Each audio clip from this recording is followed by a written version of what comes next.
Hello Eurovision fans, thank you so much for coming to my channel Eurovision Histories. In this video today I would like to talk about all the rules that should be changed to make our favorite TV show even better. I asked you guys exactly this question in the community tab of my channel and you guys really delivered lots of great comments, lots of great input. I was especially happy to see that a lot of it was really constructive and you really thought it through, so I really love our community. There weren't many comments like get rid of the juries, get rid of the big five without really thinking it through what that actually means. So what I'm going to do is put your comments center stage in this video because they were so good. And I try to pool the ideas that you had. The first one I want to talk about is have more diverse jury members. So let's look at the first comments. So ESC Raf says at least 15 people in a jury. And if you've seen some of my other videos, you know that I very much agree with this opinion. I don't think 5 people is enough in each country. There's always a lot of controversy about the differences between televote and jury vote. They have grown way more apparent in the last couple of years. And of course, this year, with Sweden getting a huge jury vote and an okay televote, and Finland getting an okay jury vote and a huge televote, there was a lot of potential for conflict. There were a lot of discussions after it. Many people calling for the abolition of juries because their favorite didn't make it. But in 2022, we saw lots of people calling for the abolition of the televote in a way because their favorite didn't make it. So there's always a lot of discussion. So how do we make this better? Some people, like Stig Karlsson, the HOD for Norway, have called for a higher percentage of the televote. So for example, having 60% televote, 40% jury vote. I don't really think that that really solves the problem. I do think that ESC Raf is correct in saying that we need a bigger group of people in the juries and a more diverse group of people in the juries. I think we need different kinds of professions in the juries and just a bigger number of people. 15 sounds good, maybe 20, but at least way more than 5. And then we have another comment by another user, make the jury 37 people. Each artist gets to choose a jury member who fits their genre performance style. If your strongest point was the visuals or choreo, then you could also pick an expert in that. So that way the jury becomes more representative of the competition. I don't think we can really have 37 jurors in every single country because there's also the cost factor. I'm not sure whether he means having one single jury for all of the competition, which is also something I thought about, maybe kind of exporting the whole jury thing, having a independent entity choose jurors that then are the jury result for Eurovision, but then that takes away from the national taste playing a role, and so I wouldn't be 100% sure about that.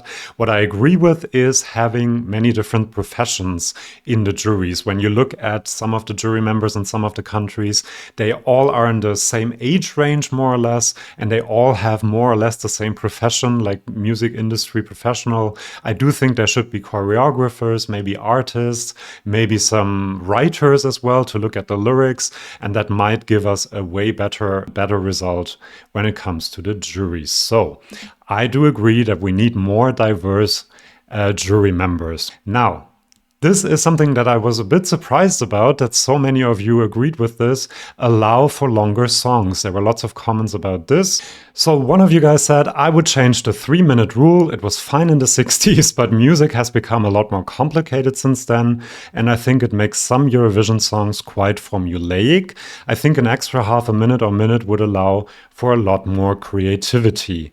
I completely see this argument. If we think about Sanremo, where there's no song limit, there are a lot of songs that have a very interesting structure, that take their time to get where they need to go, and it seems less formulaic than some Eurovision songs. I do understand what you mean. There's an intro, there's a first verse, then there's the chorus, verse, chorus, maybe a key change and a big explosion at the end, and that's your Eurovision song.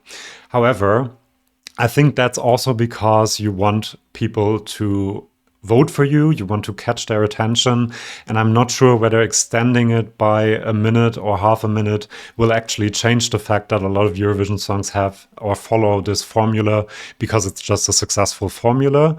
Also, 12 terabytes says this is to make the contest a bit more welcome to other music genres that either take a bit more time or use voice effects for, say, ambience or impact.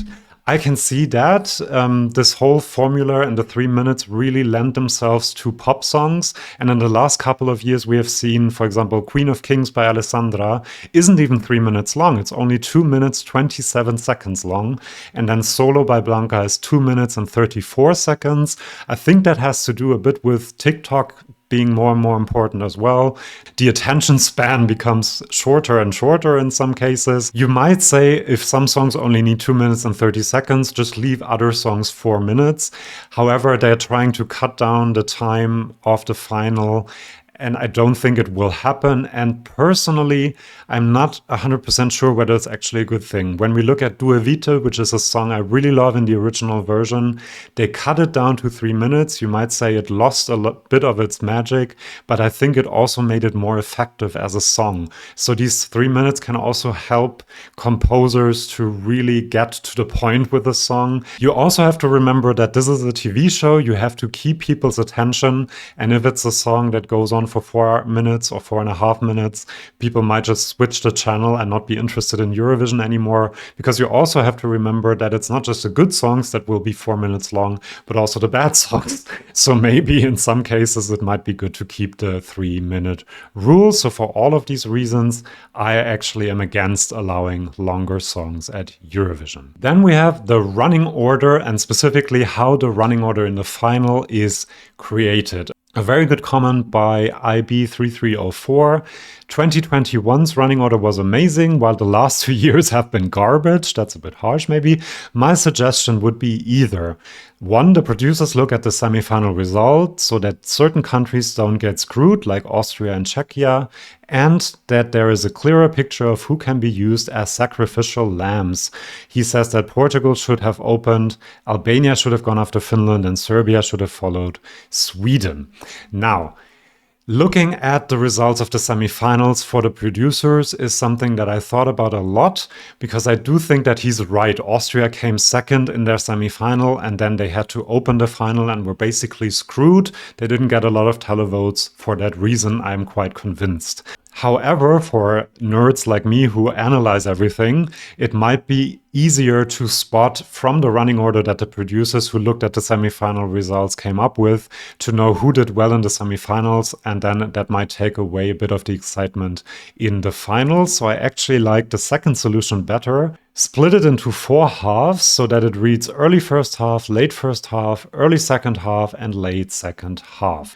I quite like this idea because there's a bit more chance and luck in whether you have to perform in the first part of the final or in the last part of the final, and then producers still get to change the running order within these 4 parts, make it a better TV show, but Austria doesn't get screwed only by the producers. There's also a bit of luck, or in this case, bad luck involved. So I would actually agree and have the running order in 4 halves instead of 2. Next up, semi-final qualifications. Lots of you commented on this as well. Music Kritisk says, I have some ideas. Add the 26th spot in the grand final, taking the best 11th place in the semis when a big 5 country is hosting the show. This would lead to the reveal of the whole list of qualifiers only after the second semi-final. I have thought about this a lot, adding some kind of second chance round, because, for example, this year, the first semifinal was incredibly strong, with a lot of the big favorites like Sweden and Finland performing in the first semifinal, and the second semifinal was slightly less strong, let's say that. And a country like Latvia that probably would have qualified from semifinal 2 had to perform in semifinal 1 and thus did not make it, and we had a less qualitatively high final, because some songs from the second semifinal made it that probably wouldn't have made it if the distribution would have been a bit more balanced. So I thought about maybe adding a second chance round, having the 9th place, the 10th place, the 11th place in both of the semifinals fight it out in another show or in some kind of online vote. However, this would also lead to us knowing who came 9th, 10th, and 11th in the semifinals, and that might not be good for the excitement in the final, because then we would basically know that these countries didn't have a chance of winning. Some people might also not vote for them because of that reason, and they might end up even worse in the final. And what Music Critics says is to reveal all of the qualifiers only after the second semifinal. I think that takes away a lot of the excitement in the semifinal shows. The reveal of the qualifiers is kind of the highlight of this whole show. So I haven't found a solution for this. I do think the semifinals should be more balanced, but having a second chance round also has a lot of disadvantages. So for the time being, I would leave it as it is, to be honest. Then we had some more comments on the semifinals. What I would change is that you can only televote in a semifinal when your country is participating in it, especially now that the televoting is deciding about the qualifiers itself without any juries. I reckon we should be given the chance to vote no matter where we are. This brings with it, if we actually do this and all countries can vote in both semifinals, a few problems that we had in the one semifinal era, mainly voting blocks having a lot more weight than they should have. I love the two semifinal system for especially this reason, because we have the pots of countries that usually vote for each other, and they are distributed to semifinal 1 and semifinal 2. So the voting blocks aren't that important in the semis. And this gives countries that don't have a lot of these advantages the chance to finally qualify again. I do think that in the two semifinal system, the best songs always qualified or almost always qualified. So I would definitely keep it that way, and also only let the countries that participate in the semifinal vote in that semifinal. What I find quite interesting is the fact that now it's only televoting, and that's actually the part that I would change. I would reintroduce the juries with more and more diverse jury members, as we said before, and have them vote in the semifinals as well, because otherwise now we have basically two competitions. The semifinals are only televote, and some more televote-friendly songs qualify to the final, and then in the final we have a completely different way of voting, and I don't think that this is sustainable. I would reintroduce the juries in the semifinals. Then another comment says the Big Five should also perform in the semifinals just after the voting lines have been closed. I understand why this argument is being made, because the exposure for the Big Five is of course way lower than for the semifinalists who get to perform that whole song. People know the song already, and then there's also only these short clips for the Big Five. However, we want a short and compact TV show, and having three countries perform their whole song whom you can't really vote for in that semifinal might not be the best way of shortening the show. And also, the Big Five have the advantage of already being in the final. If we also let them perform their song entirely in the semifinal, that would add to the unfairness that the Big Five rule already has. I'm not talking about the Big Five in this video, because there's a separate video I already did on the Big Five, why I don't think they can be gotten rid of, even though it is quite an unfair rule. But all in all, I think the clips in the semifinals and them talking to the Big Five artists is the best that we can do, to be honest. So in the end, it's a bit of a mixed bag for the semifinal proposals that you guys had in the comments. So it's kind of mixed. Some things I would change and some things I would keep as they are. Now, the national language rule. If you guys know me and you follow this channel, you know that I love songs in national languages. I just think it adds to the diversity of Eurovision. I love listening to songs in other languages because I feel like it adds a different atmosphere, a different feeling to the song, to have it in Hebrew, Italian, French, Serbian instead of English. And I really like that. And some of you agree. Eurovision Obsessed, that's a great username, says songs should be sung in the national language. Now, personally, I would agree with this. However, we also have to take into account that Eurovision has to be a successful and entertaining TV show. And I know a few people that would turn off the television if all the songs were in languages that they didn't understand. I know a lot of people that love the national languages, but also some that need some English songs that they can relate to more. And we also should not forget why the language rule was abolished in the first place, which is, I think, that the UK, Ireland, Malta, the countries that got to sing in English and their lyrics were universally understood by lots of people, actually had a big, big advantage. And I think that the 90s are so full of Irish wins because of that reason, because they were able to sing in English. Another comment, Pedro says, I think I would make it compulsory to sing in the country's native languages and therefore prevent a lot of nonsense lyrics. I don't think that's the argument we should be making. Here is Exhibit A. And then Silence Station says, my dream rule is that at least 30% of the song has to be in a native language. There will never be such a rule, but anyway. This might be a good compromise to have some English and people connecting to it and understanding what the song is about, but then also having the atmosphere and the feeling that I talked about and the diversity. However, I think in the end she is right. We will not see a rule like this. And to be honest, in the end, I don't think that the national language rule should be instated for all of the reasons that I mentioned. Next up, we have the voting. Lots of you commented on this. I think I would change the public voting system. It seems unfair to me that you can vote 10 times for the same song. This makes it seem that one performance is loved by a much larger audience and others have hardly any votes when the reality is not like that. In a group of 4 people, if 3 voted for France once and the other voted for Sweden 10 times, for example, it would seem that the Swedish song would be preferred by more people. It is an absurd voting system in my humble opinion. Thank you for your humble opinion. And this is something I completely agree with. It has always seemed a bit strange to me that the votes could be this distorted by one person voting 10 or 20 times with one telephone. If they're really, really into it, they can get lots of telephones and vote way more than other people. So it would be nice to have one vote per person. This is very hard to implement at the moment because we still have televoting. However, this credit card system that they're using for the rest of the world vote, where you have to pay a certain amount with a registered credit card, might be something that works in the future to limit the amount of times people can vote. There's also the argument, of course, that they want income, and people voting many times gives more income to the national broadcasters. But I agree that this has to be changed because people doing this, voting 20 times, are usually people maybe block voting or voting for an artist that they love where the song might not be the best. So yes, I agree that this should be changed. Some more comments on voting.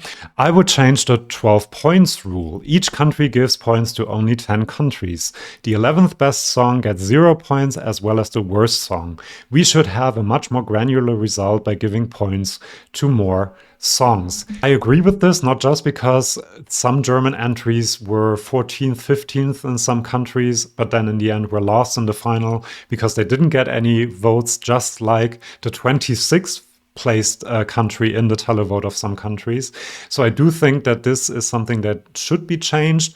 I don't want to get rid of the 12 points because I'm a bit of a traditionalist when it comes to that, and hearing 12 points go to la la la la la is something that is part of Eurovision history and that should not be changed. However, we now announce the televotes in a different way anyway. So if we keep the jury votes with the 10 countries getting points and the 12 points to the best song, and we add some kind of different way to distribute the points in the televoting because they are added together anyway, and we don't know the separate results for each country.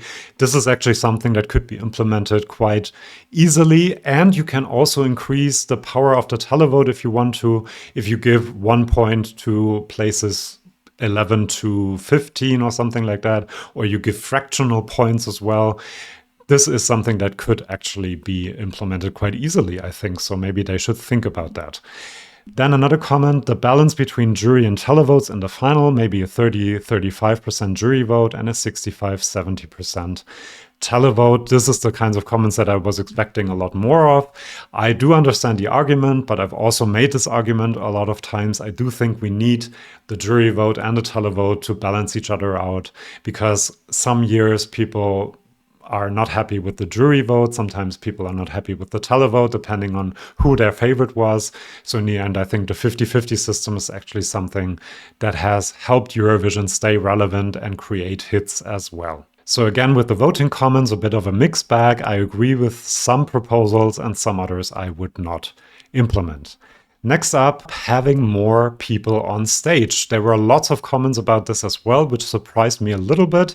Here is one. I'm not quite sure about it, but maybe we should drop the 6-person rule, or at least allow countries to have more people on stage, just to let the staging be more creative and more like nowadays performances. And who knows, maybe with more than 6 people on stage, we'll be able to drop the pre-recorded vocals as well.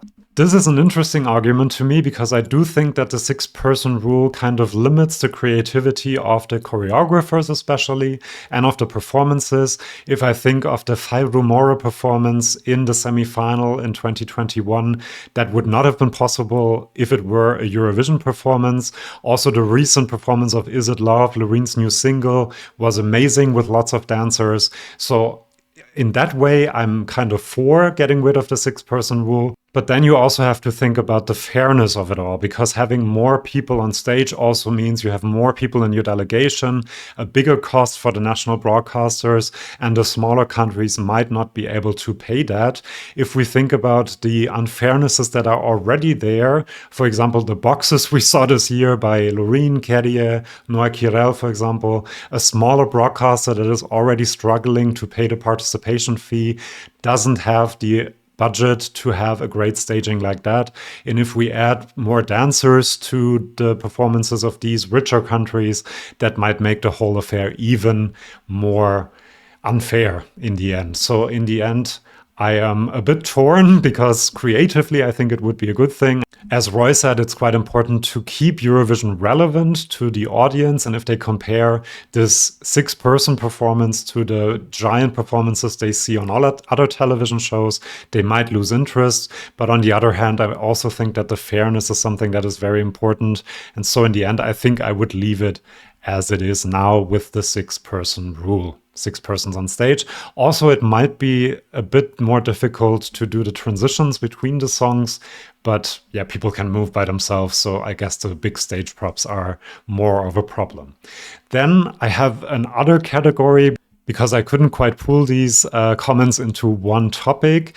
Adam says, add a spokesperson that gives out the rest of the world votes and have that spokesperson rotate, being from a different country each year. I love that idea, but that would also mean that the rest of the world has its own jury, which I am not against at all either. So have people from lots of different countries make up a jury, and then a spokesperson announces these votes. We can go to the Philippines, we can go to South Africa, we can go to all of these countries that have an interest in Eurovision. So I think that is a great idea, and they should definitely add that already next year. Tennis player Yay Yay says, I wouldn't make it based on the EBU. I think it should allow other countries in Asia, South America, Africa, and so on, make it a bigger and hopefully more successful event. Someone not from Europe. That's an interesting addition to the comment. I understand your passion, and I understand that you want your country to participate in Eurovision as well. And I know there's lots of fans in South Africa and the Philippines, in South America as well. But to me, it would kind of change the atmosphere a little bit. I do think that Eurovision is a European affair. It's entrenched in European culture. There's a very long history for a lot of countries and a lot of people. And I think adding countries from other areas of the world would kind of take away from that a little bit. I also think we already see with countries like Slovakia, for example, that didn't have a long history with Eurovision, that it's quite difficult to create some attention with the population that don't really know what Eurovision is. And that might be the trouble in other countries as well. Australia is a bit of a different case because they have a long history of showing Eurovision. They have lots of immigrants from European countries that brought their love of Eurovision with them. So that's a bit of a different case. And in the end, I wouldn't add other countries from outside of Europe to Eurovision because of these reasons. What might be a solution is having regional Eurovisions. We know that RTVE and Christoph Björkman are working on a Latin American version of Eurovision, which includes Spain and Portugal, and I think that might actually work with Spanish as the uniting factor. We had some tries to establish Eurovision Asia, which didn't quite work. I think because maybe the countries are just a bit too distinct from each other and they don't really have a common TV market like we have in Europe in some cases. So it might be a bit difficult, but that's kind of my dream, to have Eurovisions in each region of the world, and then maybe the top 5 from each region come together in a world Eurovision to crown the big champion. But that is very much in the future, I think, and I don't think it will happen in the next couple of years, maybe never, probably never actually. Let's look at some more comments. Archie Langley says, I'd like every country to have some sort of national final if possible. Makes it better to cheer on your act rather than one picked by people you don't know. I would, in an ideal world, I would completely agree with this, but we know about the budgetary constraints of some national broadcasters that for that reason don't have a national final. But all in all, I would completely agree and love to have, also we would have more national finals, more songs to talk about. But I think the financial issue, and then sometimes also that the public doesn't really choose the best song. Look at the Netherlands before they went with internal selections, might be another argument against this. Then Shelley Percy says, former winners should not be allowed to enter the contest again. Of course, a big argument this year because of Loreen re-entering. I don't think we need a rule like this. Loreen had a great song that is a big hit, and it's good for Eurovision. I think that this song was part of Eurovision. So excluding people just because they have won before, I would not agree with that. And with Johnny Logan and Loreen, we only have 2 people in over 60 years that managed to win twice. So usually winners come back and they don't do that well. Look at Dana International, look at Alexander Rybak as well. So I don't really think we need that rule, to be honest. Then we have Stephen Good, who says no auto-tuning, no revamps, insist on live vocals for backing singers.